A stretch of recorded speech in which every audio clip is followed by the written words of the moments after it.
C'est bon. Bismillah ar-Rahman ar-Rahim. Allahumma salli ala Sayyidina Muhammadin. Allahumma salli ala Sayyidina. On l'enlève.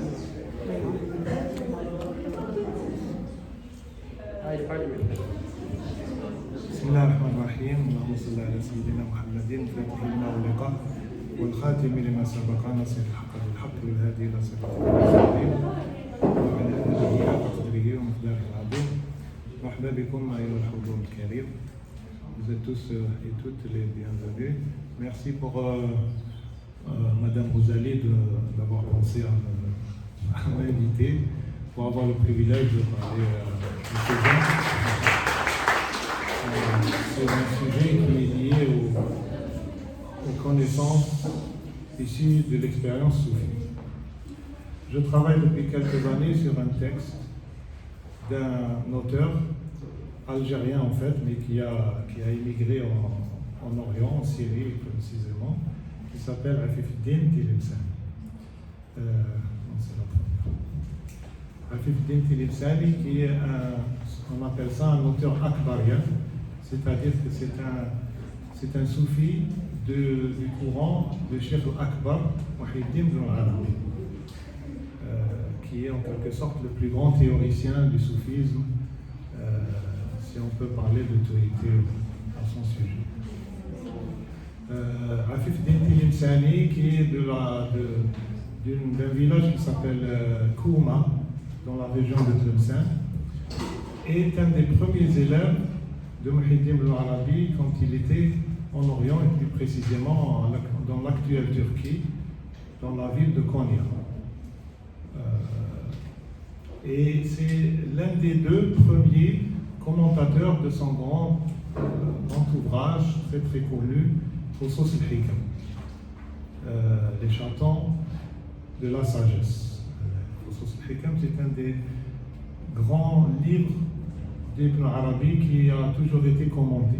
Les deux premiers commentateurs, ce sont Afif Tilimsani et le filleul, le beau-fils d'Ibn Arabi, Qawnawi, Foukouk, de Sharh al-Foukouk. Donc, depuis quelques années, j'ai découvert un manuscrit. Je n'ai pas pu trouver un autre manuscrit pour confronter les deux manuscrits au moins, mais celui-là est très très bien écrit.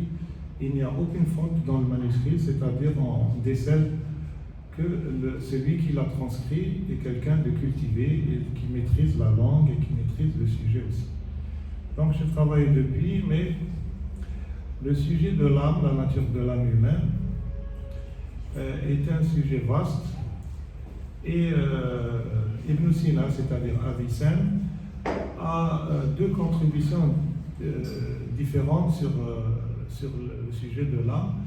Sa première contribution est le commentaire de l'école péripatéticienne sur l'âme, et ça c'est dans ses ouvrages Shifa et ce poème, certains professeurs, certains spécialistes considèrent que il fait partie de quelques petits textes qui ont pu nous parvenir sur ce que Ibn Sina a appelé le falsafa al-mashriqiyya, ou le hikma al-mashriqiyya. Et il a voulu que ce soit vraiment ce que lui présente de lui-même, c'est-à-dire c'est sa propre philosophie, c'est sa propre vision des choses, et non pas seulement le commentateur, combien grand et superbe qu'il ait été de la philosophie grecque. Donc parmi ces textes, il y a une histoire, un genre de roman philosophique qui s'appelle Hayy ibn Yaqdan, dont les deux autres philosophes ont repris le même thème avec bien sûr des textes différents. C'est Sohrawardi al-Maqtoul. On dit Sohrawardi al-Maqtoul pour le différencier d'un Sohrawardi, un Qadir, de la voie soufie Qadiri. Et Sirwar ibn Maktoul, c'est celui qui a créé l'école Ishraqi illuminative.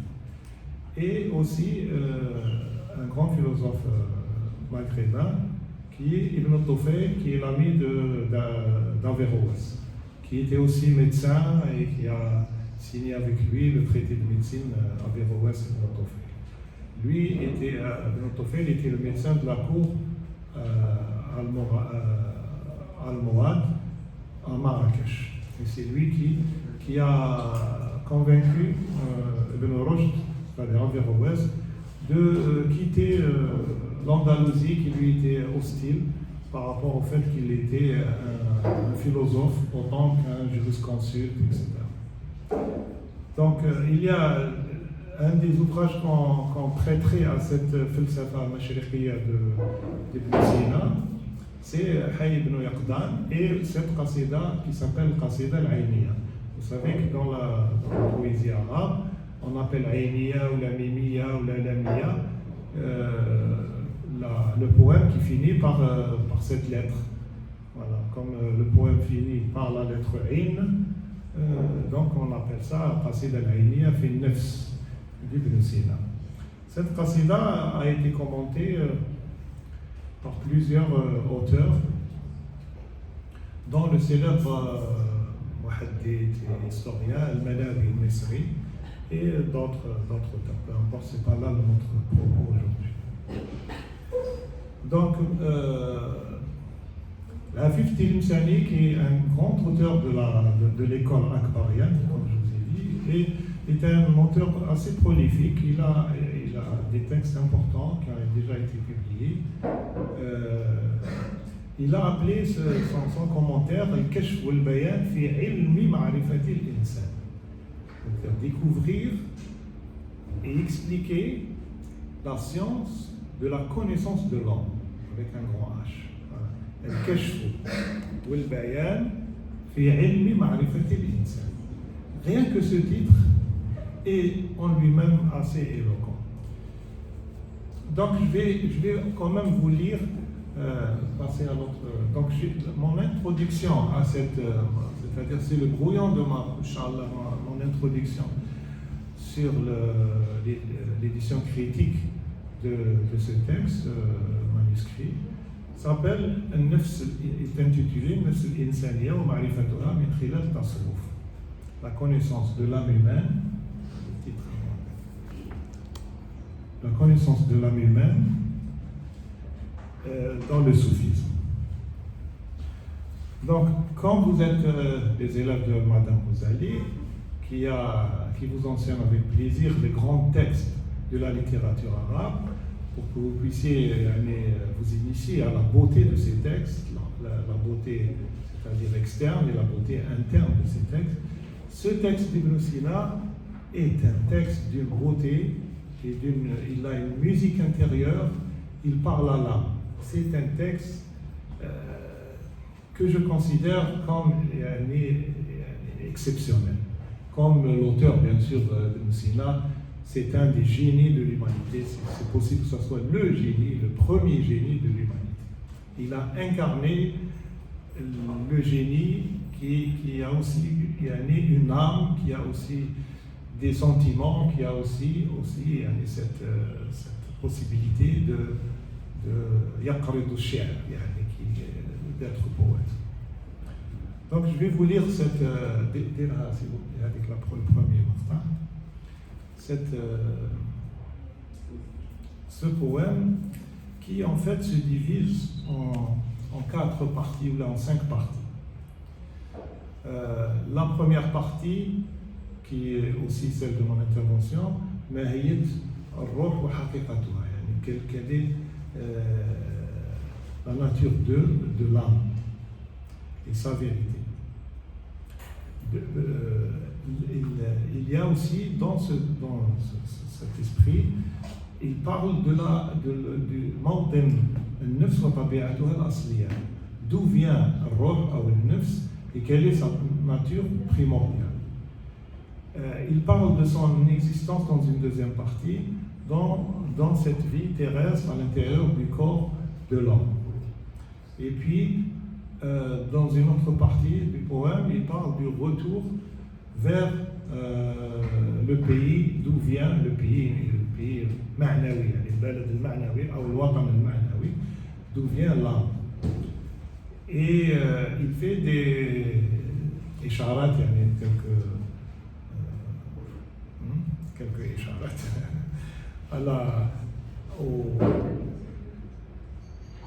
au stade d'évolution du retour vers ce pays d'origine.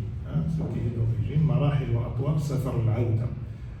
Et puis il parle à la fin du retour effectif à ce pays d'origine, العودة إلى الوطن وإلى الطبيعة الأولى.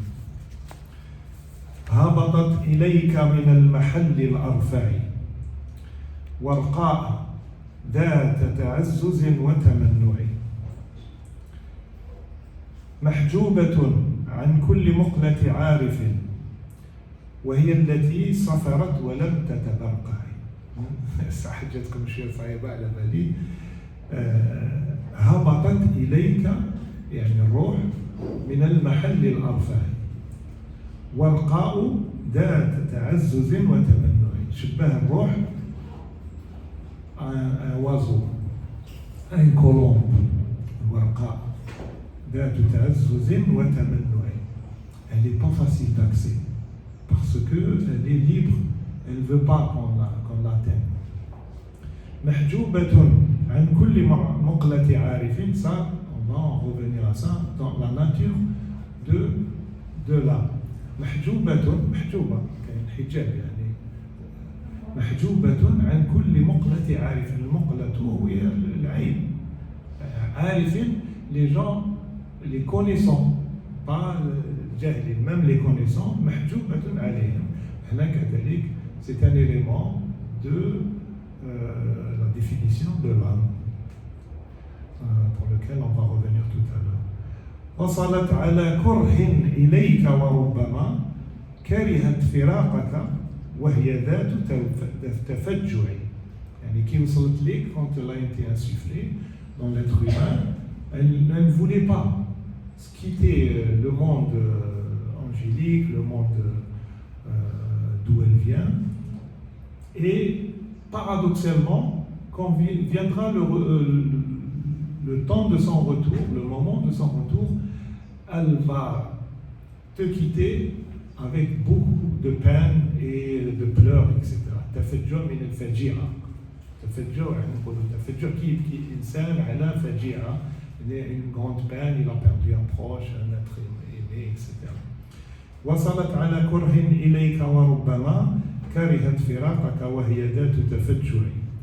ألفت يعني والفت, تعرف احنا في الدارجة هذه والفت يعني ألفت بالعربية. ألفت وما سكنت فلما وصلت ألفت مجاورة الخراب البلقاعي. الخراب البلقاعي هو هذا لا في اللي رانا فيها, لو موند اللي رانا فيه. هذا يقولوا له فيلوزوفي عالم الكون والفساد. نسيت عهودا بالحمى ومنازلا بفراقها لم تقنعي حتى إذا اتصلت بهاء هبوطها عن ميم مركزها بذات الأجرع علقت بها ثاء الثقيل فأصبحت بين المعالم والطلول الخضع تبكي متى ذكرت عهودا بالحمى بمدامع تهمى ولم تتقطع وتظل ساجعة على الدمن التي درست بتكرار الرياح الأربع مذعاقها الشرق الكثيف وصدها قفص عن الأوج الفسيح المربع حتى إذا قرب المسير إلى الحمى ودنا الرحيل إلى الفضاء الأوسع وغدت مفارقة لكل مخلف عنها حليف الترب غير مشيع هجعت وقد كشف الغطاء فأبصرت ما ليس يدرك بالعيون الهجع وغدت تغرد فوق ذروة شاهق والعلم يرفع كل من لم يرفع فلأي شيء أهبطت من شاهق سام إلى قعر الحضيض الأوضاع مذ كان أرسلها الإله لحكمة طويت على الفرد اللبيب الأورع فهبوطها مذ كان ضربة لازب لتكون سامعة بما لم تسمعي وتعود عالمة بكل خفية في العالمين وخرقها لم يرقع وهي التي قطع الزمان طريقها حتى لقد غربت بغير المطلع فكأنها برق تألق بالحمى ثم انطوى فكأنه لم يلمع. هذه الحياة القصيرة اللي نجوزها في هذا الكون. أنعم برد جواب ما أنا فاحص عنه فنار العلم ذات تشعشع. Je voulais que vous soyez imprégnés de ce texte lui-même, peu importe si il est difficile d'accès, mais il est tout de même un très très beau texte.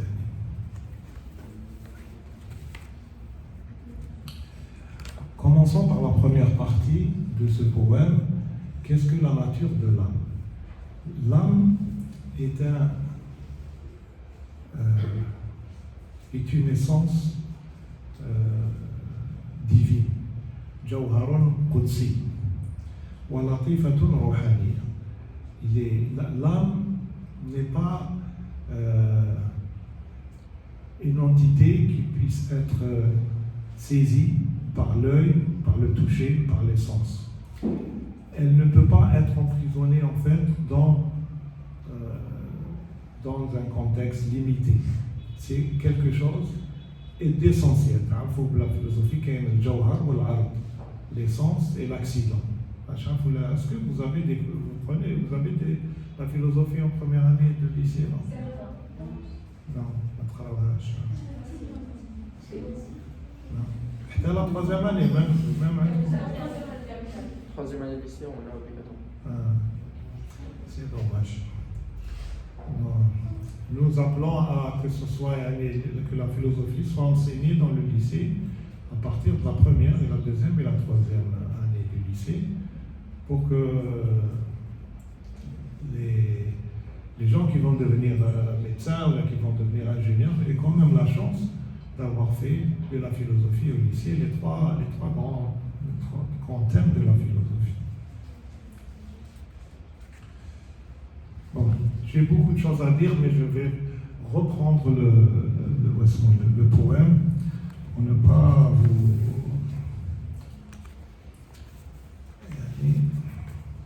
vous ennuyer avec la citation de texte et de la hadith.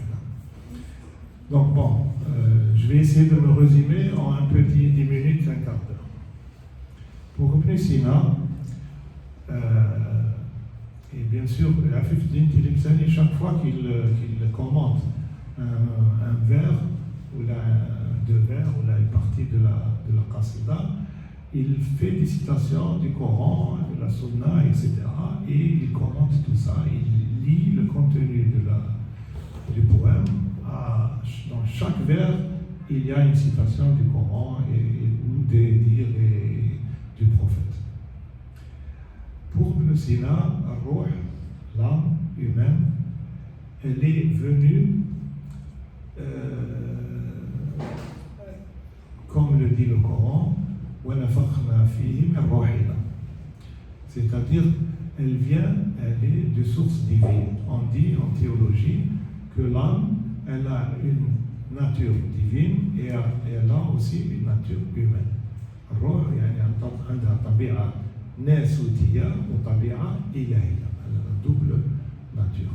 L'âme aussi, si le mot âme est un mot féminin, الروح بالعربية يعني مؤنثة, l'âme n'a pas de sexe. L'être humain, on est dans ce monde, on est soit Dhaka ou la Unta, mais l'âme, par exemple l'âme des filles, elle n'est pas féminine. Et l'âme des garçons, elle n'est pas masculine. L'âme est l'âme. Et il n'y a pas de sexuation dans le monde de l'âme. Elle est venue d'un monde de liberté, d'un monde de connaissance et d'un monde de contemplation esthétique. Le monde, Alam al-Malakout, il y a deux choses dans ce monde. Il y a la connaissance, et une connaissance différente de la connaissance terrestre, qui est une connaissance pratique, qui sert à nous apprendre un métier, à faire des choses. C'est une connaissance des grands axes de la vérité.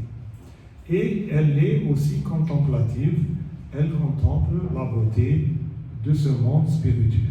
Donc elle a la connaissance et la contemplation esthétique. Elle ne peut pas être captée, elle ne peut pas être saisie par l'œil et par la parole. Quand elle est venue, et d'un monde qui est infini, où il n'y a pas d'opacité, il n'y a pas de limite, elle n'a pas voulu rentrer dans ce corps. Vous savez que dans les riwayat, c'est à un certain moment de la vie du fœtus, il y a un ange qui vient insuffler cette âme dans le fœtus, le bébé qui est dans le corps, dans le ventre de sa mère. C'est pas tout de suite. Il commence à se développer, et dans certaines riwayat, ils disent, je ne sais pas combien de semaines, où il y a l'ange qui vient insuffler cette âme dans ce corps. D'ailleurs, en droit musulman, quand on cause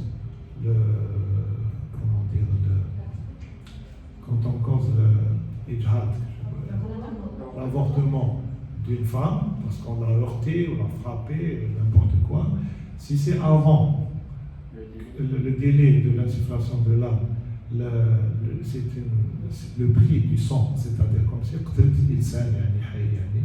prix du sang est différent si on cause l'avortement après que l'âme ait été insufflée dans l'embryon.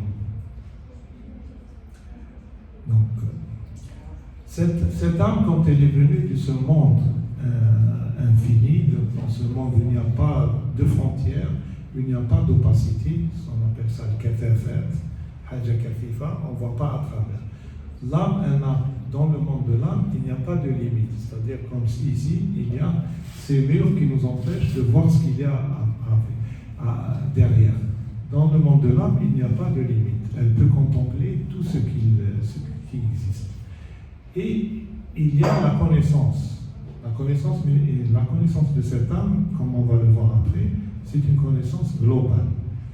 Et il y a aussi la contemplation des lumières et de la vérité, la contemplation esthétique. Cette âme, donc, quand elle est venue, elle n'a pas voulu. Elle a été contrainte de rentrer dans ce corps.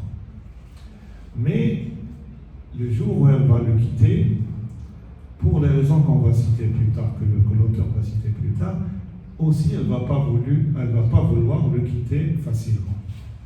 Voilà, on va dire, quand l'âme est en train de sortir, il y a ce qu'on appelle sakarat al-maut, qui sont très très difficiles, parce qu'elle ne veut pas sortir. Pourquoi, au départ, elle est venue contrainte, elle n'a pas voulu entrer dans ce corps, et après, quand elle sort, elle ne veut pas sortir facilement. وصلت على كره إليك وربما كرهت فراقك وهي ذات التفجر. Pourquoi? Parce que il le dit dans ce vers, ألفت وما سكنت فلما وصلت ألفت مجاورة الخراب البلقاء. Elle s'est en fait, après un moment, après une période, les soufis disent que c'est après les 4 premiers mois du bébé. Durant les 4 premiers mois de l'enfant, du bébé, ce bébé est toujours dans un état melekouti. Il est toujours dans un état comme celui dans lequel son âme baignait dans le monde non corporel, le monde spirituel. Et donc les bébés jusqu'à 4 mois, ils ne sont pas vraiment dans ce monde. Ils sont toujours, leur âme, elle est toujours imprégnée de son état primordial dans le monde libre et infini, sans opacité, le monde de la liberté où elle était. Ce n'est qu'après, et crescendo avec le développement du corps, que cette âme va d'abord comprendre pourquoi elle a été insufflée dans le corps. On ne lui dit rien, elle va comprendre que c'est elle qui dirige le corps. C'est elle qui dit au corps, lève ta main, travaille, marche, fais quelque chose, arrête-toi, etc. Donc, elle comprend de manière évolutive et encore crescendo quelle est sa mission et pourquoi elle a été insufflée dans ce corps. Elle va comprendre en fait qu'elle est en quelque sorte la gestionnaire, celle qui va administrer ce corps. Et comme elle est une âme, elle prend son travail au sérieux. Et comme toutes les personnes qu'on connaît dans le monde qui sont consciencieuses, quand elles font quelque chose, elles le font jusqu'au bout. C'est-à-dire qu'il y a même jusqu'à aller à l'extrême de sa tâche. Et puisqu'elle prend cette tâche au sérieux, elle va petit à petit commencer à oublier d'où elle vient et oublier aussi le monde d'où elle vient et la vie où elle vivait, avec ses attributs. Les attributs de cette vie, il n'y a pas d'opacité, cette liberté infinie, cette connaissance globale sans limite et cette contemplation infinie de la beauté et du beau, avec un grand B. Donc elle va petit à petit oublier tout en comprenant sa mission de directrice et de manager de ce corps, de cette entité globale qui est l'être humain. Et ce faisant, donc, elle va oublier d'où elle vient et prendre tellement au sérieux sa mission qu'elle va devenir très protectrice, surprotectrice de cet être humain. Et c'est là qu'il va y avoir les excès. Des fois, quand on est parent, par exemple, on essaye de protéger ses enfants, de tellement les gérer qu'on oublie que c'est des êtres à part et qu'ils doivent prendre eux-mêmes leurs décisions, qu'il faut qu'ils puissent accéder eux-mêmes à comprendre les choses et non pas en leur dictant. C'est eux-mêmes qui doivent comprendre les choses. Et on ne se rend pas compte que nous faisons plus de mal que de bien à nos enfants. C'est comme ça que cette âme, en prenant en charge le corps, à le protéger, elle le pousse sans le vouloir aux excès, à prendre par excès les choses dont il a besoin. Par exemple, la nourriture, vouloir avoir une vie sexuelle très active et se protéger pour avoir le maximum de biens terrestres, avoir peur de l'avenir, donc accumuler les biens, ne rien rater des bienfaits de cette vie, en fin de compte, illusoire. Et là que nous fait comprendre Avicenne. Et il y a les devoirs que l'homme doit décider de prendre quand il arrive à maturité. Est-ce qu'il comprend que cette âme est venue? Parce qu'il y a une discussion entre soi-même. Dans le soufisme, un jour, j'ai été reçu par une très, très intelligente journaliste à la chaîne 3. Et pendant la discussion, elle m'a dit schizophrénie. Donc, vous êtes schizophrène. Dans le soufisme, vous êtes schizophrène. Et bien, c'est un peu la vérité. Parce que, d'après ce que nous enseigne Ibn Sina et son commentateur, Hafid Tilimsani, c'est qu'il faut qu'on soit un peu schizophrène, c'est-à-dire se parler à soi-même. Pourtant, nous sommes une unité, mais on peut se parler à soi-même. Pour se comprendre, on est un corps, on est un esprit. Un corps, il est illusoire, il est juste là pour servir, en fin de compte, l'esprit. Et l'âme, si elle est là pour servir le corps, pour le pousser à ce qu'il fasse des actions qui vont en fait servir la volonté divine et les buts pour lesquels la volonté divine a voulu créer ce monde tridimensionnel, hein, ce monde où il y a les choses matérielles. Et ce monde qui, d'après les Écritures, est un monde éphémère qui va finir. L'âme doit savoir, elle a su qu'elle est là pour manager le corps, mais il faudrait que nous, en tant que conscience, nouvelle conscience, c'est ça ce qu'on appelle le nefs, parce qu'il y a un dilemme à la dans la philosophie, chez les soufis, chez les théologiens. C'est quoi le nefs, c'est quoi l'âme? Il y en a qui disent qu'ils sont ces deux choses. Les théologiens, généralement, c'est des gens qui pensent d'après un credo, d'après des systèmes de pensée tout à fait artificiels, créés par des hommes comme vous et moi, et qui ne viennent pas de la source de la vérité. Les soufis, c'est autre chose.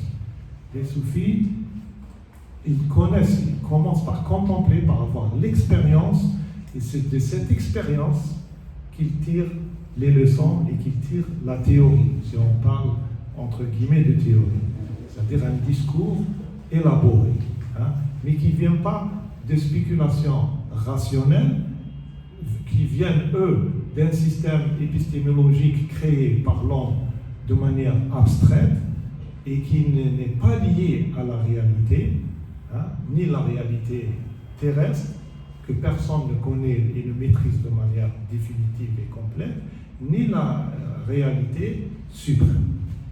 Donc il y a cette double compréhension. L'âme, elle a compris qu'elle était obligée de gérer le corps, de le protéger.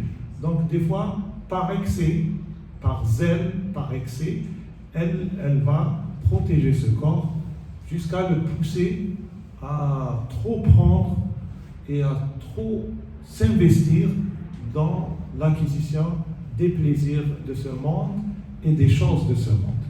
Donc la personne va, ce qu'on appelle s'oublier, Nessienne.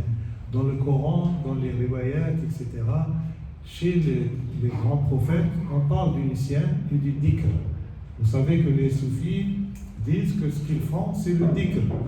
On comprend ce terme par une acception, c'est-à-dire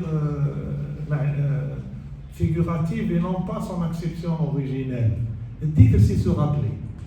Donc, parce que faire le dhikr, par exemple, citer des noms divins, etc., avec une répétition, un nombre défini par les maîtres spirituels, c'est pas ça le dhikr en fait, c'est ça qui nous entraîne comme un entraînement de sportif pour nous rappeler. Et c'est pour ça que les soufis, les maîtres soufis, ils disent que le summum du dhikr, c'est tafakkur. C'est quand on contemple la situation contemplative. Mais on n'arrive pas, on ne peut pas arriver à cette situation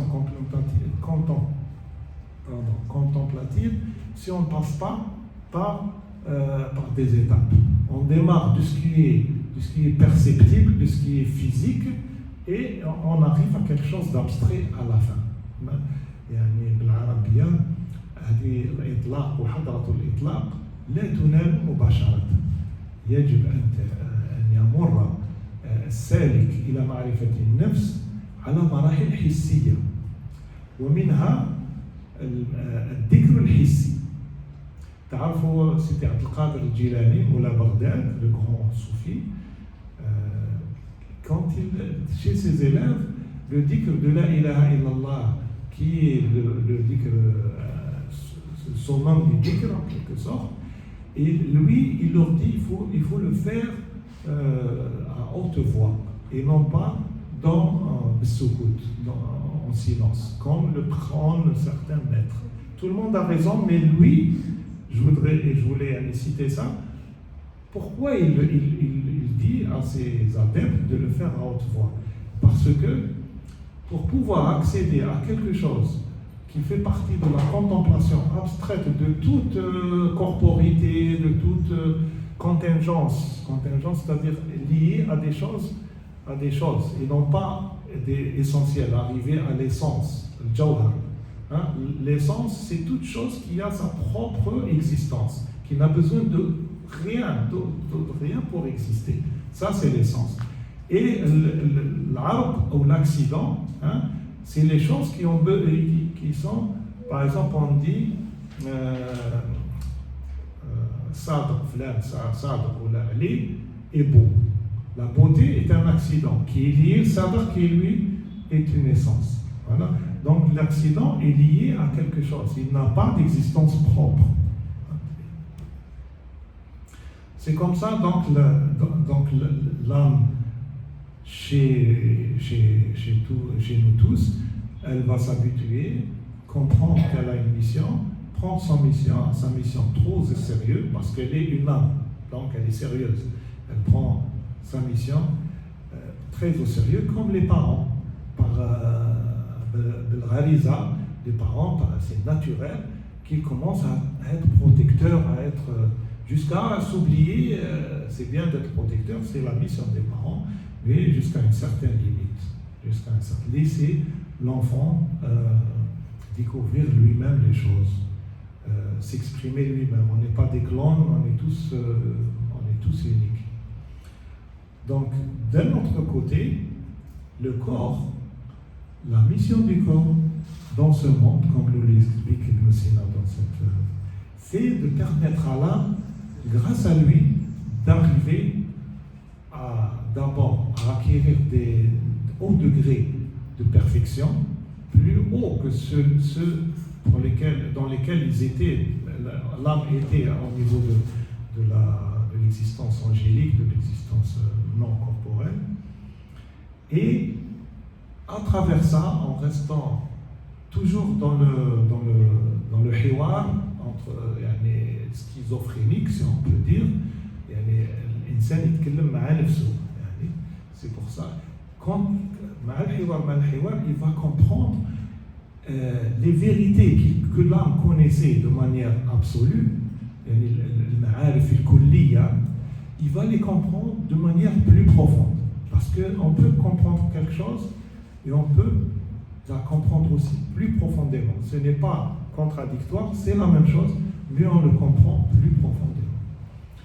D'ailleurs, quand on est dans un cours, n'importe quel cours, de grammaire, de physique, n'importe quel cours, le professeur commence par nous donner des définitions.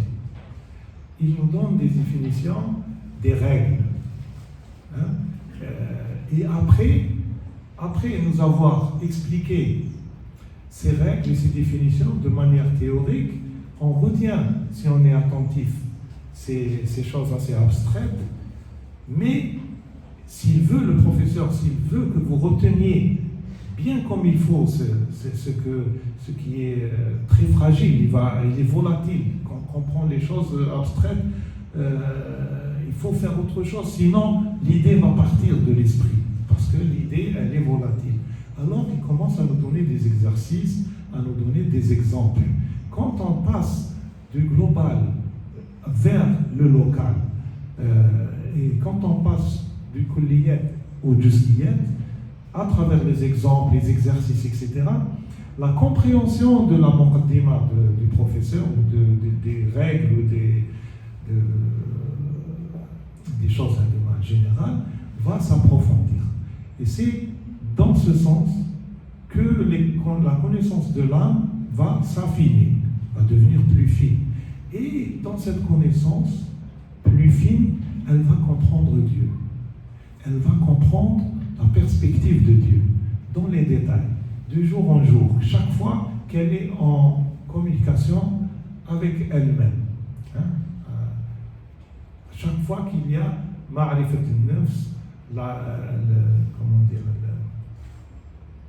le hiwar, disons, le dialogue schizophrénique, mais une schizophrénie non pas pathologique, mais au contraire très salvatrice. Voilà.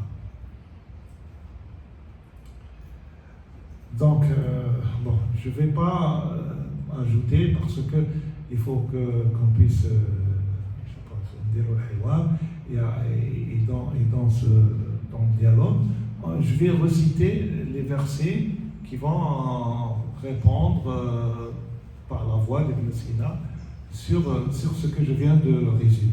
Je ne pouvais pas vous parler de manière académique, ou les textes, etc. Ça ne sert à rien. D'abord, vous êtes jeune. Quand vous allez commencer, Inch'Allah, Kabro, vous allez devant ses responsabilités, etc. Et après, il va falloir que chacun de vous ne soit pas accaparé que par les choses de la vie, c'est-à-dire aller travailler, avoir son épouse, ses enfants, ses responsabilités, finir tout ce qu'il a à faire. Ça, c'est très très bien, mais il ne faut pas que ça dépasse un certain seuil. Il faut que vous ayez un espace de liberté, une marge de contemplation pour revenir à vous-même. Sinon, l'homme se perd dans ce brouhaha de matérialité. L'être humain est une âme d'abord. Il était une âme, il vient dans un corps, il repart en étant une âme. Le corps qui est quelque chose d'éphémère, il va nourrir la terre, nourrir les plantes, nourrir d'autres animaux, etc. et aussi se recycler. Mais ce monde, en fait, d'après les soufis, c'est un monde intermédiaire et d'une dimension toute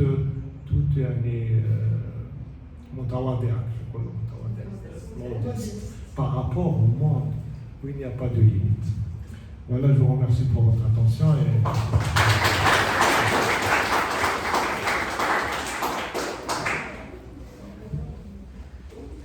En avant.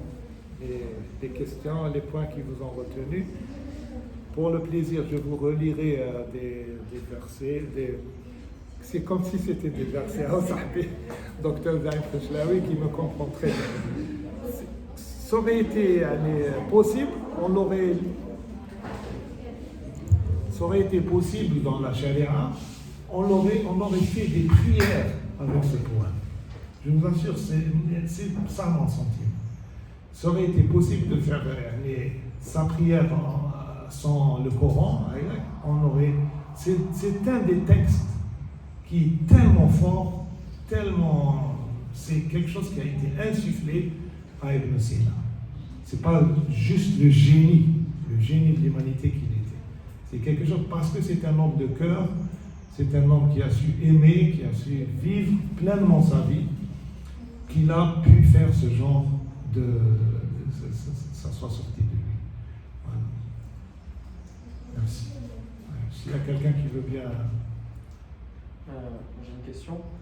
J'ai pas entendu ce mot-là dans votre discours, mais est-ce que vous savez quelque chose sur le harim?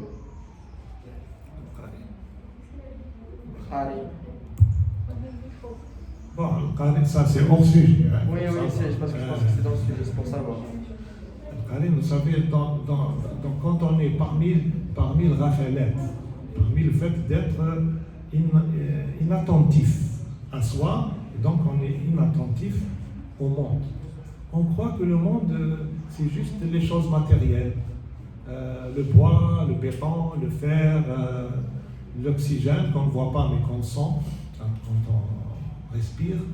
On croit que les choses sont que ça. Or que dans le monde traditionnel,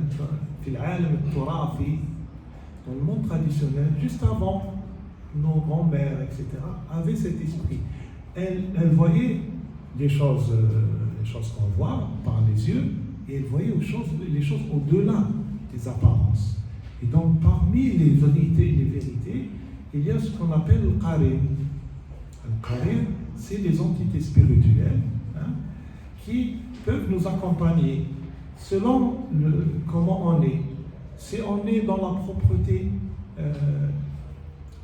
spirituelle, la propreté du corps, elle marche avec la propreté spirituelle quand on peut le faire. Il y a certains derviches qui sont sales parce qu'ils ne se sont pas lavés, ils sont dans un état d'extase, donc ils ne sont pas dans leur esprit normal, mais ils sont tellement propres à l'intérieur que ça ne les empêche pas de recevoir les flux d'amour et de lever les voiles et voir au-delà du monde physique. Le qarin, il peut être c'est-à-dire quelqu'un qui vous colle. C'est pas comme les petits. Non. Non, ceux-là, ils ont les 2 anges, ils ont une autre mission, mais il y a toujours un ange protecteur. Il y a toujours aussi des entités qui ne sont pas des entités positives. Comme nous, on peut être rioré, on peut être sadé, on peut être animé d'animosité envers autrui. Et il y a aussi, nous sommes des êtres physiques et il y a des entités qui peuvent être dans une perspective nocive et voilà, envers la personne. Alors, c'est-à-dire que cette entité va compléter votre itijah, si vous êtes toujours dans le bien, vous comprenez que ce corps, il est là pour faire accéder cette âme à plus de bien. Vous faites le bien partout où vous êtes, en pensée, en parole et en geste. Il faut avoir de la pitié, avoir que la miséricorde envers toutes les créatures, envers tout le monde.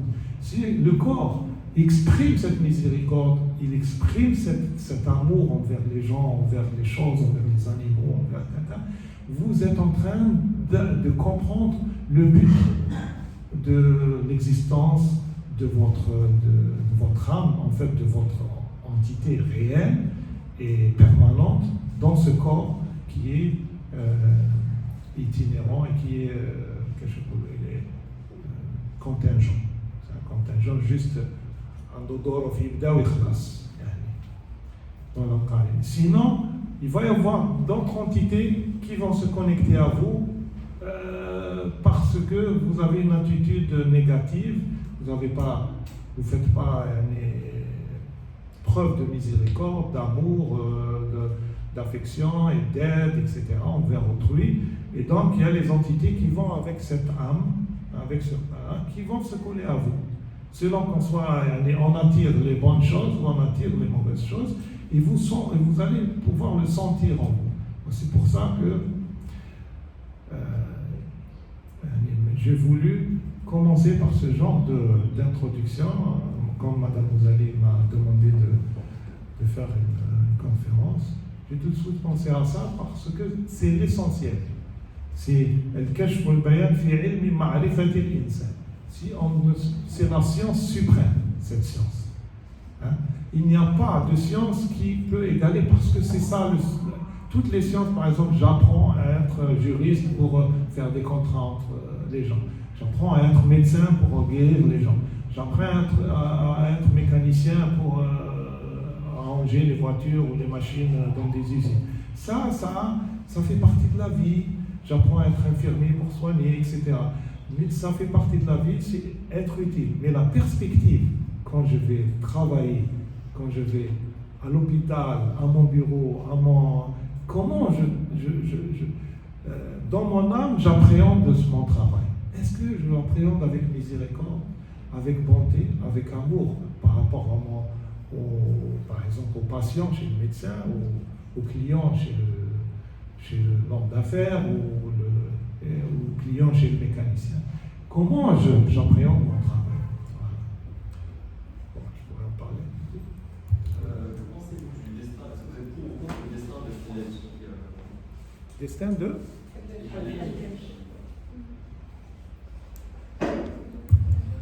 Vous savez, on n'a pas à être pour ou contre le destin de quelqu'un.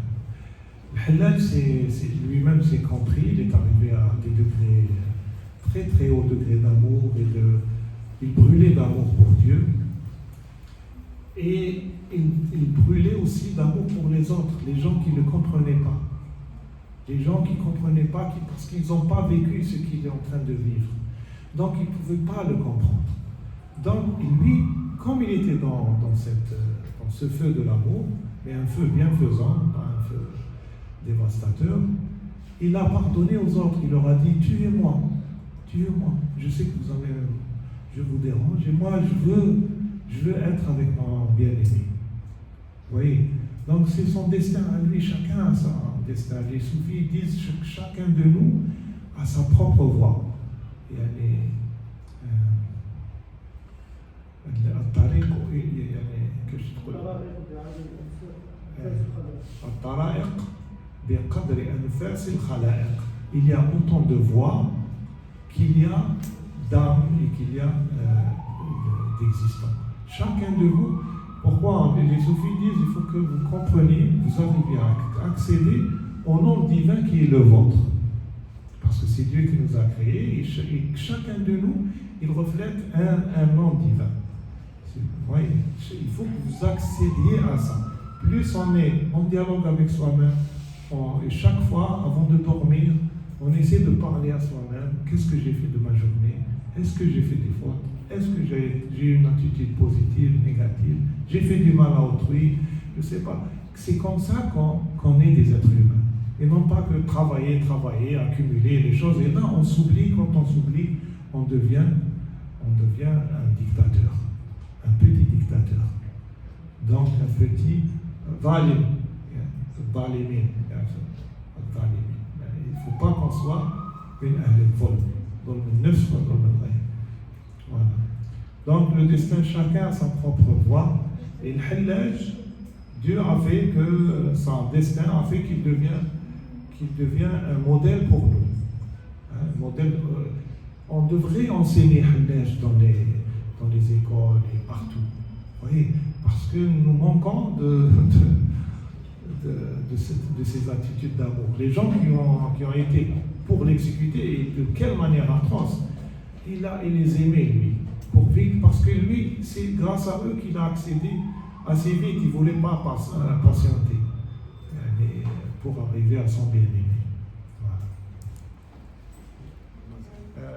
Vous avez dit que l'âme était contrainte d'intégrer un corps au stade fétal, mais vous avez parlé aussi d'une douleur lorsque l'âme quittait le corps. Est-ce que vous pouvez expliquer en quoi cette douleur se définit? Est-ce que c'est un combat intérieur ou qu'est-ce qui se passe?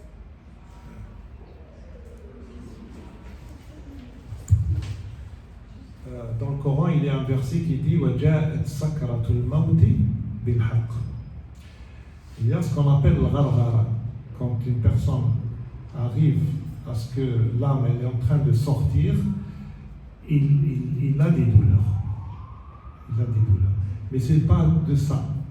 Parce que c'est le corps qui sent cette douleur. Peut-être que c'est l'interaction entre l'âme et le corps. Il parle d'une douleur mentale, si on peut dire. L'âme, elle pense qu'elle ne devrait pas sortir. Elle est bien là où elle est. Au départ, elle était bien là où elle était. Dans l'infini, la liberté, sans opacité, sans frontières. Et elle n'a pas voulu intégrer quelque chose qui est en quelque sorte une prison, une cage. Mais après, elle a pris, on s'habitue à tout. Vous voyez, l'habitude.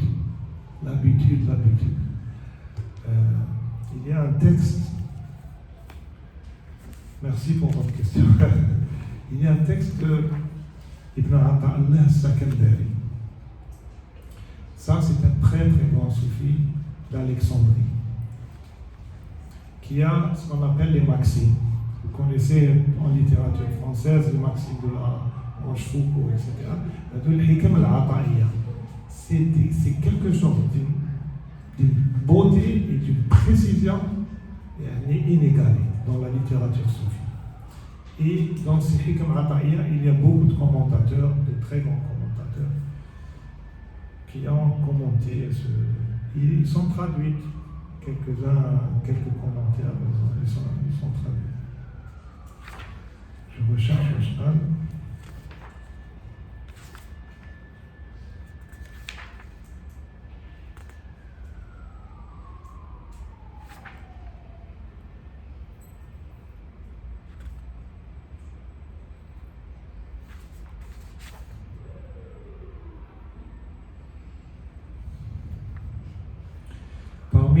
C'est la Hikma Sabi'a wal Arba'un Ba'da al-Mi'atayn, 247e Hikma d'Ibn Ata'Allah al-Sakandari.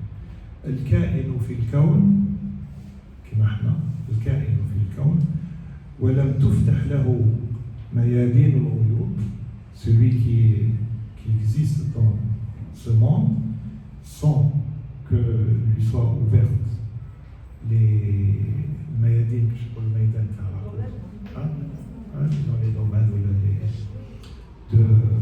de l'au-delà, ميادين الغيوب ولم تفتح له ميادين الغيوب مسجون بمحيطاته. Il est prisonnier de tout ce qui l'entoure. ومحصور, il devient, sa définition devient très très étroite. ومحصور في هيكل ذاته. Il devient restreint dans la structure de son soi, c'est-à-dire dans le corps. Il ne devient qu'un corps. Il perd donc sa boussole, son inniyité. Inniyati, c'est-à-dire inniya, ana, inniya, c'est un mot arabe. Au bac, il a un mot dans le français, inniya, l'inniyité.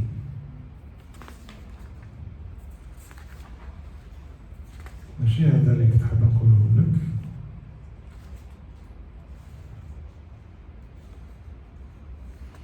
une autre حكمة, c'est الحكمة الرابعة والأربعون بعد المئتين, 244 maxime. لولا ميادين النفوس, s'il n'existait pas ميادين النفوس, ما تحقق سير السائرين إذ لا مسافة بينك وبينه حتى تطويها رحلتك ولا قطعة بينك وبينه حتى تمحوها وصلتك. En fin de compte, il y a ce qu'on appelle le wahm. Vous allez me coller le wahm, l'illusion. Là, on se perd soi-même, on s'illusionne soi-même et on crée des illusions, beaucoup d'illusions intérieures et qui deviennent, se solidifient en quelque sorte et qui deviennent quelque chose qu'on ne remet pas en cause. En fait, entre Dieu et l'âme, il n'y a pas deux, c'est une chose. يقول إذ لا مسافة بينك وبينه حتى تطويها رحلتك. Quand on parle de la rihla, c'est-à-dire du voyage spirituel vers soi-même, c'est en fait juste non, ce n'est pas réel, c'est juste figuratif, pour que l'idée soit accessible. Il faut qu'on pense qu'il y a une distance, c'est-à-dire on prend un chemin vers soi, vers la connaissance de soi. En fait, il n'y a pas de chemin, il n'y a pas de distance entre lui et nous. C'est pour ça que le hadith il dit Man arafa nafsahu faqad arafa rabbahu. C'est-à-dire au même moment, Man arafa nafsahu faqad arafa rabbahu. Au même moment. C'est-à-dire, Dieu, et le poète soufi Harraq, de Mohamed Harraq, de Tanger, très très grand soufi, très grand poète, il parle, quand il a eu la révélation de soi-même, il parle mes soleils se sont révélés en moi.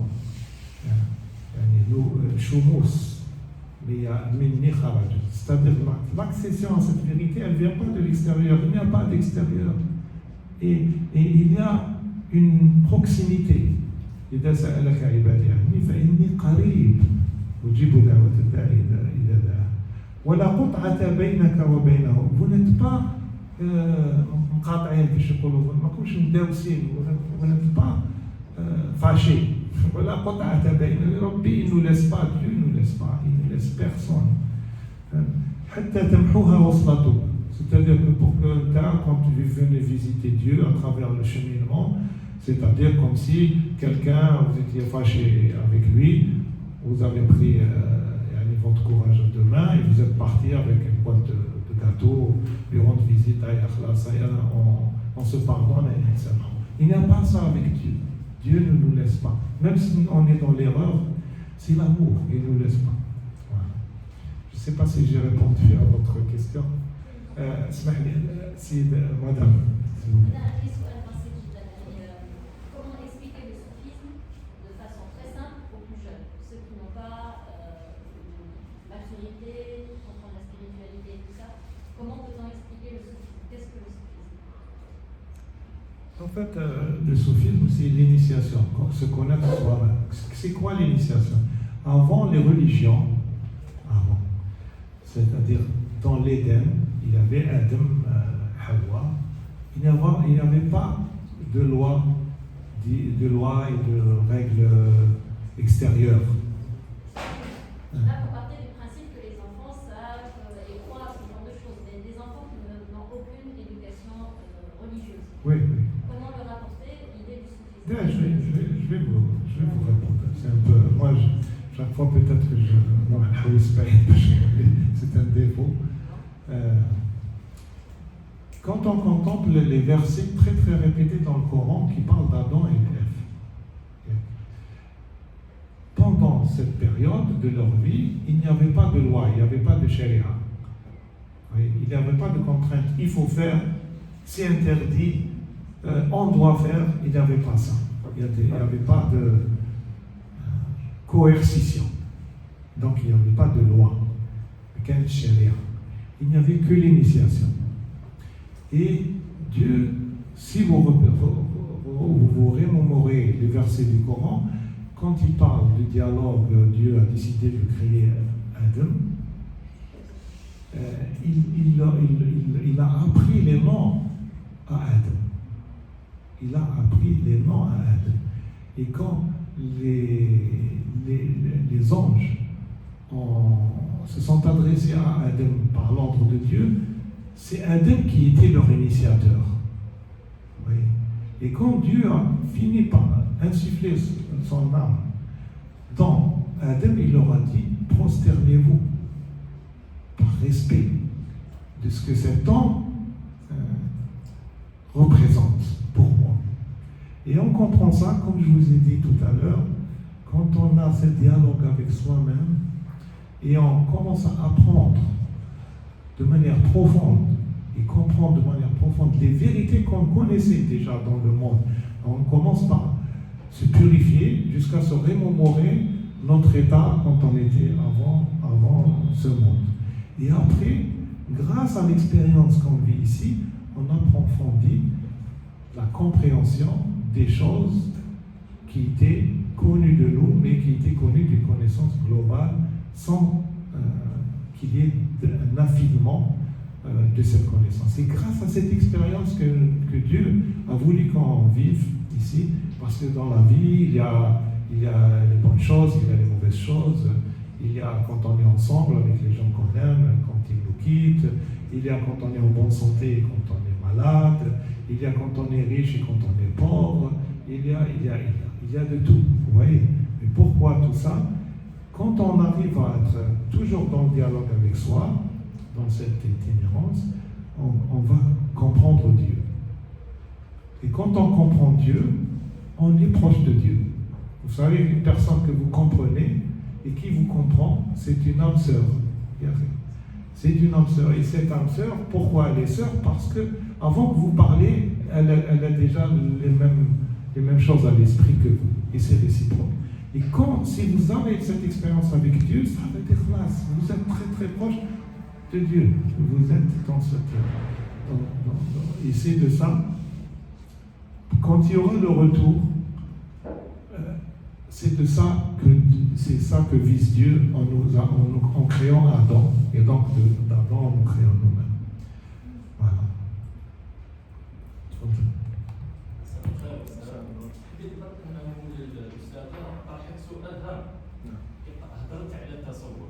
أبسط المتدينين يلقاو صعوبات في فهم الصوفية. يا ترى تلاميذ ممكن يكون سنة أولى ثانوي ثانية ثالثة. أبسط الأمور يعني يفهم بعض المصطلحات الصوفية جد معقد. كنت استنى تعليق بون اللي قدمت تعليق ضمني تاع القصيدة. كنت حاب نعرف هل هناك تعليق نقولوا جمالي فلسفي جمالي يعني ممكن نستفيدوا منه اكثر في دراسه ماشي دراسه نص دراسه فلسفيه جماليه كانت تكون خير في الفهم على الامور. هذا شي مصطلحات جدوا شويه صعيب معقده. سؤالي ثاني ماشي تعقيب خلينا نكمل هذا انا خاش يروحوا لي زيد نجاوبك على هذا. En fin de compte, c'est quoi le soufisme? C'est, pour revenir à la question, votre question et celle de madame, c'est avoir une initiation. Une initiation de quoi? Des connaissances, de la connaissance. Et on ne peut pas être connaissant si on n'est pas pur. Il faut, pour être connaissant, se purifier des choses qui ont l'air de ne pas avoir une relation avec la connaissance, qui sont des choses, disons, de morale et d'être dans le bien, être dans une perspective où on n'est pas en colère, essayer de ne pas être en colère, de ne pas réagir du tac au tac, aux agressions extérieures de la vie, des gens. Et cet aspect moral, cet aspect muta'ali, essayer de s'élever, c'est ça qui va nous permettre d'accéder à la connaissance, qui est le but. Le but, c'est la connaissance. Donc, en fait, Dieu, en créant l'homme, il a voulu le faire accéder à cette connaissance, être un connaissant. Mais être connaissant, il faut d'abord être dans la droiture, l'istiqama. Et cette istiqama, elle a besoin de séances d'entraînement.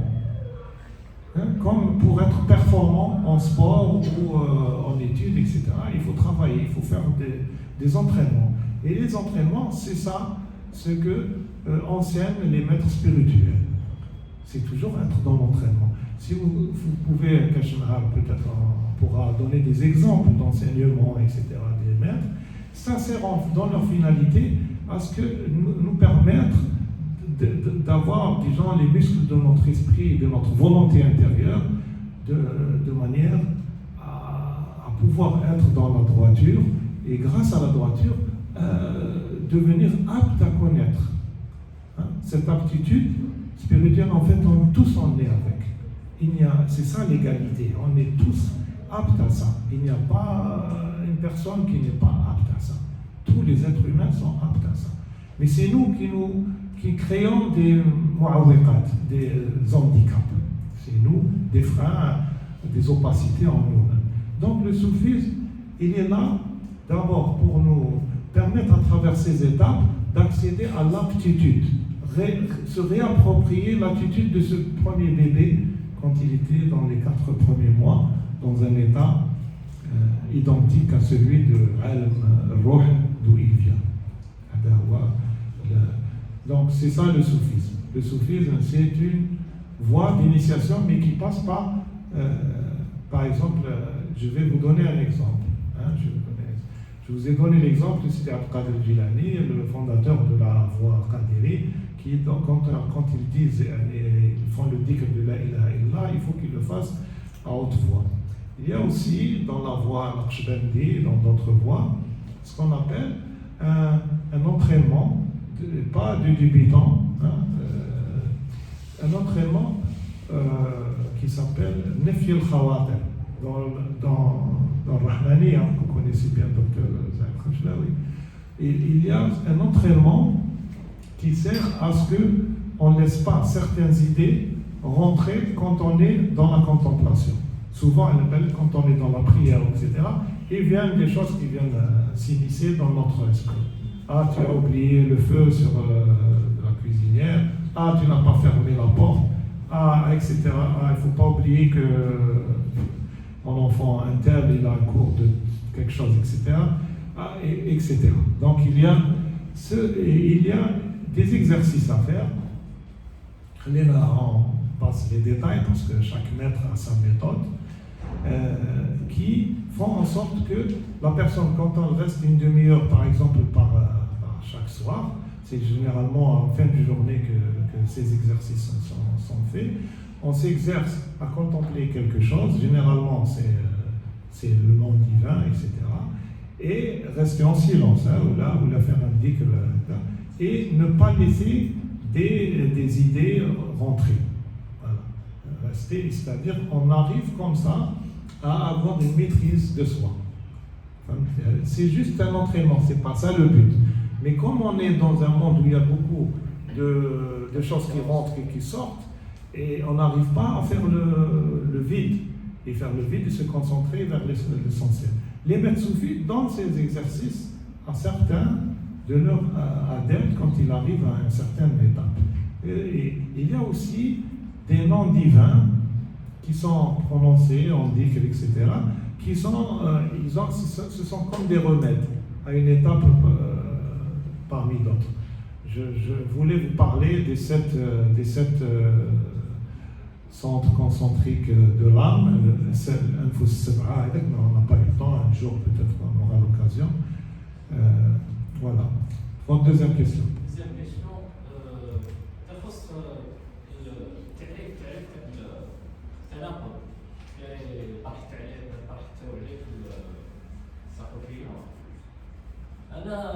أنا في رأيي تعريف يسوبرفيس سكيزوفريني تقول معنى طبي عيادي طبي. أنا ليا هي موضوع جدلي ستون كيسيون ديالكتيك اللي أجاب عليها هيجل بتناغم الأضداد. نقدروا نفسروها بمعنى فلسفي جاد خير. واش رأيك؟ Non, je ne suis pas d'accord. Parce que le monde des phénomènes, entre la philosophie spirituelle et la philosophie matérielle de Hegel ou d'autres choses, il y a cette frontière. Ce qu'on appelle les phénomènes, c'est-à-dire les choses qui sont à l'extérieur de soi. Ça, ce n'est pas l'objet du soufisme, ni de la philosophie tirée du soufisme. Mais on peut utiliser ces choses-là juste pour rapprocher l'idée, juste pour que l'approche soit comprise au départ. Mais après l'expérience, on arrive à l'unicité. On arrive à ne plus faire la dichotomie. Au contraire, rapprocher les choses, unifier les choses. S'il y a quelque chose que dans le soufisme, quelque chose de honni, dans le soufisme, c'est bien la dualité. Donc, Hegel et ce qui ressemble à Hegel. Au contraire, on parle en tout l'unicité. Par exemple, en nous, quand par exemple Rumi parle il se voit lui-même dans les herbes, dans le monde végétal, dans le monde minéral, dans le monde animal, etc. et dans le monde des anges. Il ne se voit pas comme quelque chose de détaché. On voit, c'est un tout, on est un tout en fait. Et dans l'approche de soi-même, ce terme de schizophrénie, c'est un très très bon terme. Ce n'est pas exactement. Dans le soufisme, on appelle par exemple, il y a des exégèses qui s'appelle le tafsir ishari. Le tafsir ishari, c'est quelque chose que l'approche du verset, ils vous font penser à quelque chose d'à côté. Ishara, ce n'est pas l'exégèse elle-même, mais c'est que le fait que de lire ce verset, vous allez vous faire penser à quelque chose d'autre qui va vous rapprocher. C'est le tafsir ishari. Ce terme schizophrénie, c'est peut-être exagéré, mais volontairement exagéré. Parce que le ghafla, notre ghafla, désolé, des fois j'oublie les termes, notre ghafla, elle est tellement omniprésente qu'il faut un peu la choquer par des termes très forts pour que l'idée puisse accéder, puisqu'on fait pour il y a en fait, on est une seule entité, l'âme et le corps, il n'y a pas. Quand l'âme elle est dans le cœur, comme disent certains théologiens, non, l'âme elle n'a pas d'endroit. Elle est juste en connexion avec le corps, on ne sait pas comment. ويسألونك عن الروح قل الروح من أمر ربي وما أوتيتم من العلم إلا قليلا. On ne connaît pas exactement. D'ailleurs, l'émir Abdelkader, dans un de ses mawaqif, il en parle de ce sens-là. Il n'y a pas de. On ne peut pas dire que l'âme elle est quelque part. Mais quand on approche, moi je lui ai dit à cette journaliste que c'est Dieu qui t'a fait dire ça.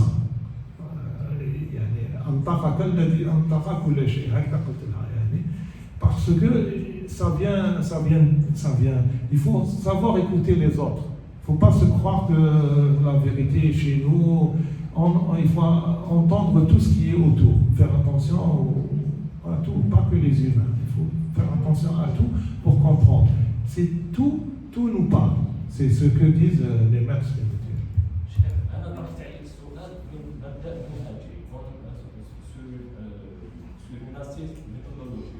بالنسبه انا نهضر بالنسبه حتى للطلبه باش يستفادوا من الناحيه المنهجيه دور الباثولوجيك سي كيلكو شوز دو لو لا باثولوجي تدخل سي دور كلينيك سي دور تيكاناليتيك سي دور فوالا حبيت نعاود نرد كما يقول النيات ديما جاريها باش يفهموا يعني بعض الادوات الفلسفيه باش يفهموا المضمون والجماليات للمفهوم الصوفي. Ok, je suis d'accord avec vous, mais je vous ai expliqué que c'est didactique. Le soufisme, dans le soufisme, il y a beaucoup de choses de didactique.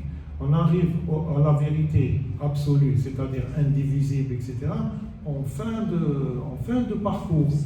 On devient quelque chose d'absolu, de ramassé dans une seule lumière indivisible. Mais auparavant, on est toujours dans ce monde. Il y a des dualités, etc. Et et donc on prend les choses telles qu'elles sont. Et j'ai pris ce terme de schizophrénie pour ce qu'il est, parce qu'il m'a parlé. Effectivement, parce que il faut qu'on se parle soi-même. Les maîtres spirituels disent qu'avant de dormir, il faut reprendre la journée dans sa tête. C'est la science de l'itinérance spirituelle. Avant le soufi, avant de dormir, il faut qu'il reprend la journée, quand il s'est levé, qu'est-ce qu'il a fait, qu'est-ce qu'il a dit, quelle grimace il a fait, dans tous les détails, jusqu'à ce qu'il vienne se mettre dans son lit. Et chaque jour, il doit faire ça. Et ça, c'est un dialogue avec lui. En fait, quand il est une seule personne, mais une seule personne, elle peut se dialoguer. C'est ça, il y a une ambivalence apparente, mais la vie est une ambivalence. Les anthropologues vous le confirmeront. Voilà, merci. Mademoiselle. Oui, vous avez évoqué plusieurs fois le Coran ou l'islam en général pour parler du bouddhisme. Donc, est-ce que c'est une branche par rapport à l'islam ou c'est complètement détaché? Le soufisme est la branche spirituelle de l'islam. En fait, c'est le cœur de l'islam. La charia, c'est-à-dire la prière, le jeûne, le hajj, non, c'est des choses qui sont physiques, mais ils sont conçus pour servir l'initiation qui est le cœur de la volonté divine. Il faudrait qu'on accède à la connaissance, hein, grâce à la droiture, etc. La charia nous aide à acquérir les degrés, jusqu'à obtenir l'aptitude, hein, devenir comme un récipient qu'on a lavé, il n'y a plus d'odeur, il n'y a plus de traces de quoi que ce soit, pour recevoir l'eau, hein, plus que la sel, plus que l'eau. L'eau, il y a un secret dans l'eau. Recevoir l'eau, cette eau devient absolue. Elle n'a ni odeur, ni goût, ni rien du tout, mais c'est une eau. C'est la connaissance. Souvent, dans les poèmes, on parle de l'océan, l'océan de connaissance. C'est toujours l'eau est liée dans la littérature soufie à la connaissance. Donc, le soufisme est au cœur de l'islam. C'est pas quelque chose de marginal. C'est pour ça que les prophètes sont venus. Ouais. Il y a, avec le prophète Mohammed, le sceau des prophètes, il y a une mission qui complète celle de ses frères prophètes avant lui. Et ça, c'est dans une voie humaine qui mène l'humanité vers la connaissance de soi. Mériter le cadeau que Dieu nous a fait de l'existence. D'ailleurs, quand on fait le dhikr du shukr lillah, alhamdulillah, qu'est-ce qu'on dit? Pourquoi on dit shukr lillah, alhamdulillah?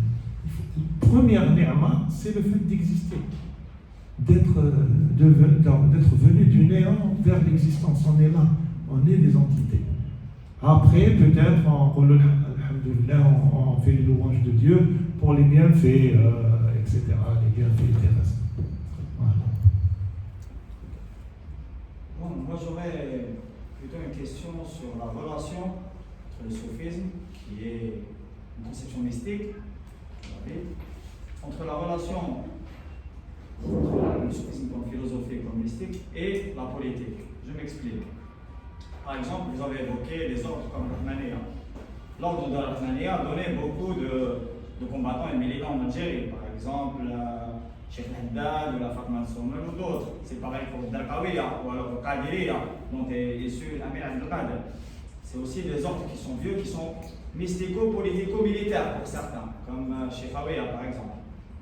Selon vous, et bon, je peux aussi citer l'exemple de Hallaj, qui lui-même, un des fondateurs du soufisme, a été crucifié, exécuté tel un révolutionnaire, tel un militant politique. Selon vous, quelle est vraiment la relation entre la conception mystique concerne le soufisme, qui à mon avis, mais c'est mon avis, n'est pas propre à l'islam, parce que l'islam lui-même, c'est la filiation entre toutes les formes de conception divine et de lien prophétique. Selon vous, quelle est la relation effective entre la mystique soufie et l'action politique? Et l'expression artistique aussi. Ça, c'est important. Je vous remercie pour votre question. En fait, le mystique, ce n'est pas exactement le soufi. Si on prend la définition du mysticisme. Non, dans le mystique, c'est quelqu'un qui contemple les Écritures, en étant par exemple en Syrie, hein, dans les cloîtres de Syrie, voilà, c'est connu chez les chrétiens, on va faire avec les moines du désert, etc., qui, en lisant les Écritures, il a des impressions. C'est ces impressions qui sont qu'on peut appeler la mystique. Le soufisme, c'est une initiation qui existait aussi dans le christianisme, dans le judaïsme, chez les hindouistes, etc.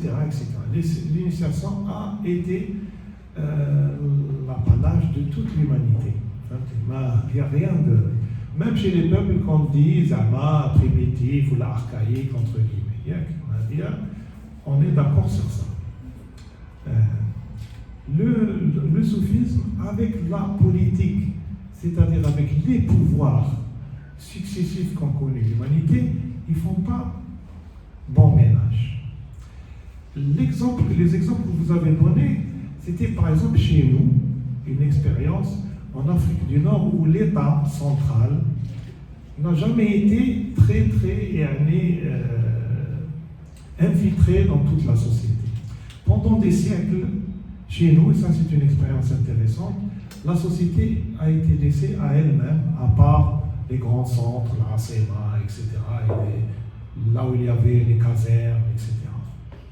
La société a été laissée à elle-même et elle s'est auto-organisée autour de ces saints, de ces voies mystiques qui ont organisé la vie, c'est-à-dire l'enseignement, la vie sociale, l'entraide, même les structures de la propriété. On a créé beaucoup de ce qu'on appelle les fondations maintenant, ou les trusts, à travers les habous, et à travers ça, on a créé des centres d'accueil pour les démunis, des hôpitaux, etc. Donc, quand il y a eu ce qu'on appelle le djihad contre l'ennemi spoliateur, etc., ça sortait de la société elle-même, et comme cette société a choisi d'elle-même son processus formel de pouvoir, et c'est plus proche du système de chefferie chez ce qu'on appelle les primitifs. C'est un système de l'intérieur qui désigne le leader ou le chef ou l'exemple à suivre. Et il y a eu ce qu'on appelle le djihad al-asghar, c'est-à-dire la guerre sainte contre le spoliateur, contre celui qui vient nous tuer, nous prendre nos biens, etc. Voilà. Mais en fait, le soufisme, il ne doit pas être pas du tout dans la relation avec le pouvoir. C'est extrêmement contradictoire. Le soufi, il croit à ce qu'appellent les chrétiens le royaume des cieux. Il croit à la cité idéale. Il croit à la cité des dieux, Saint Augustin. C'est à ça qu'il croit. Il peut être dans l'armée, qui vient de la société et qui exprime quelque chose de primordial, de tellement clair qu'il n'y a pas à dire sur ça. Et combattre l'ennemi de manière chevaleresque, pas de manière sauvage. L'exemple de l'Émir Abdelkader avec les prisonniers, etc. L'exemple de Sanusi qui, quand les gens étaient en plein dedans dans la vague d'esclavagisme vers les Amériques, en pleine production du coton aux États-Unis, lui, il achetait les gens qui ont été pris par des bandits pour être vendus pour les marchés américains. Lui, de son argent et de l'argent de la Zawiya, etc., il libérait ses esclaves et leur donnait leur liberté, sans rien du tout. C'est à travers ça. Et dans ce qui peut, dans la fin des temps, il va y avoir la venue du Christ, du Mahdi, etc. Là, le soufi va se trouver dans son état naturel. Mais pas avec les pouvoirs. C'est, je vous le confirme. Et aussi, l'artiste. Pourquoi les différents pouvoirs dictatoriaux n'aiment pas les artistes, quel que soit l'art qu'il a? Parce que l'artiste représente la pureté, représente les choses fondamentales qui rendent l'être humain. Et eux, ils sont loin de l'humain. Parce qu'ils prennent les choses par force, ils ne respectent pas l'entité humaine dans ce qu'elle a de sacré, sa liberté de conscience, de liberté, etc. Donc, l'artiste dérange. Le Hallaj, qui était apolitique, à part le fait qu'il ait pris position pour Tawarat Zunouj, mais lui, il était plus il gênait parce qu'il représentait une pureté que les pouvoirs politiques n'avaient pas. Les gens qui sont impurs, très très impurs, ne supportent pas la vue des gens purs. C'est pour ça que Sidi Boumediene, il a été convoqué alors qu'il était peut-être plus de 90 ans. Il est malade. Il a été convoqué de bougie vers Marrakech. Il savait, lui, qu'il ne pouvait pas finir la route. Et il ne faisait rien contre le pouvoir almohade. Et simplement, il était quelque chose d'antinomique, de différent. Et ils n'acceptent pas. Donc, on les on les matraque, etc., on les crucifie, etc. Vous avez dit que chaque homme, quand vous avez parlé de nom divin, on avait tous un nom divin. Est-ce que vous pouvez plus développer ce point, s'il vous plaît? Donc, toute chose qui existe a l'empreinte de celui qui l'a créé. Dieu, c'est lui qui a créé toute chose. En toute chose, il y a son empreinte. Je donne souvent un exemple. Vous écoutez un musicien, sans qu'on vous dise il va y avoir un morceau de tel musicien qui va jouer. Dès que vous écoutez le morceau, vous dites c'est tel musicien, c'est tel auteur des fois, hein, comme des fois dans la musique classique, vous dites ça c'est Bach, ça c'est Tchaïkovski. Ou bien, si c'est un musicien, vous dites monsieur c'est Carlos Santana, on voit la touche. Et quand vous voyez par exemple un tableau, des fois les tableaux ne sont pas signés. Vous dites, ça c'est la touche de un tel et de un tel. Donc, la touche divine, elle est partout. Et tellement cette cohésion, cette cohérence, on voit que ça, c'est la touche d'une seule entité. Et bien sûr, c'est à travers les noms divins que le monde a été créé. Ils n'ont pas. C'est parce que Dieu est absolu. Il ne peut pas être associé à quelque chose qui est tridimensionnel. Dieu ne peut pas être dans le matériel, dans le physique, dans quelque chose qui a une distance, qui a une profondeur, une longueur. Il ne peut pas être ça. Mais l'intermédiaire des noms divins, c'est grâce à ça que toute l'existence, c'est ça, cosmogonie spirituelle soufie, c'est-à-dire la cosmogonie soufie. Et donc, les soufis nous apprennent, les grands maîtres, nous apprennent que chacun de nous, il a les traces d'un des noms divins qui est prédominant en lui. On ne peut pas être, par exemple, le prophète Mohammed, il a tous les noms divins en lui. Donc ça, c'est une scène kamel. Mais nous, parce que même si on arrive par exemple, on fait une itinérance, dans Alam Tizkiya jusqu'au bout, jusqu'à arriver au Fath, l'ouverture, etc. On arrive, mais on ne peut pas être tout le monde la même chose. Par exemple, dans la vie, vous avez un chemin entre Bab el-Wad et Ben Aknoun. Vous prenez une Mercedes, une Rolls-Royce, et vous prenez une 2 chevaux. Quand elle commence la 2 chevaux, le chemin, elle marche comme une 2 chevaux et elle arrive en tant que 2 chevaux à Ben Aknoun. Et la Rolls-Royce, elle démarre en tant que Rolls-Royce et elle arrive à Ben Aknoun en tant que Rolls-Royce. Les itinérants ne sont pas égaux, même avec le fait. Ça dépend de ce qu'on est au départ. Hein. On parle de dimension existentielle, le wus' al-wujud de la personne. Donc, on arrive au bout et on se réalise à travers le nom prédominant qui nous représente. Par exemple, vous pouvez être très miséricordieux.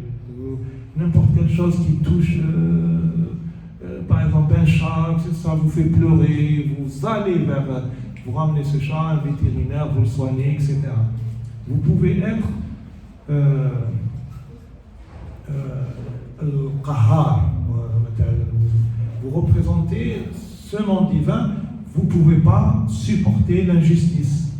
Vous allez être un militant des droits de l'homme, etc. On va vous emprisonner, on va vous faire quelque chose, mais vous restez parce que le nom prédominant chez vous, c'est ça. Vous voyez? Donc, c'est pour ça que les soufis restent les seuls qui étudient dans leur réunion les noms divins. Chez les salafis, etc., on dit même, et ça c'est une invention. C'est très très important de connaître et de comprendre les noms divins pour se connaître soi-même. Et chacun de nous, il a quelque chose de prédominant, il y en a parmi les noms divins qui le représentent.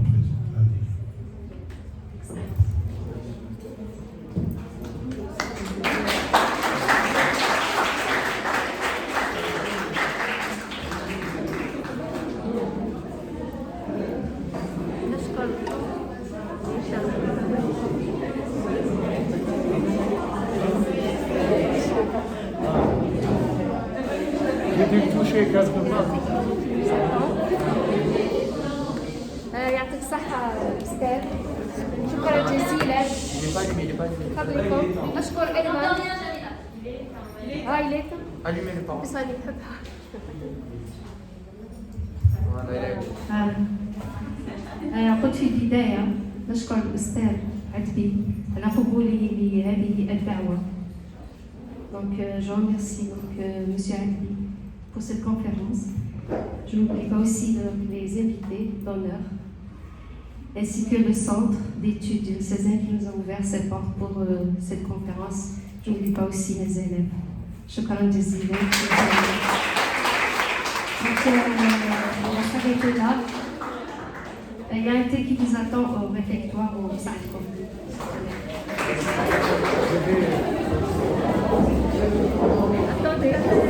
Un geste symbolique de remerciement au centre diocésain. J'offre ce livre dont j'ai fait l'introduction, qui s'appelle Uyub al-Nafs wa Dawaa'uha.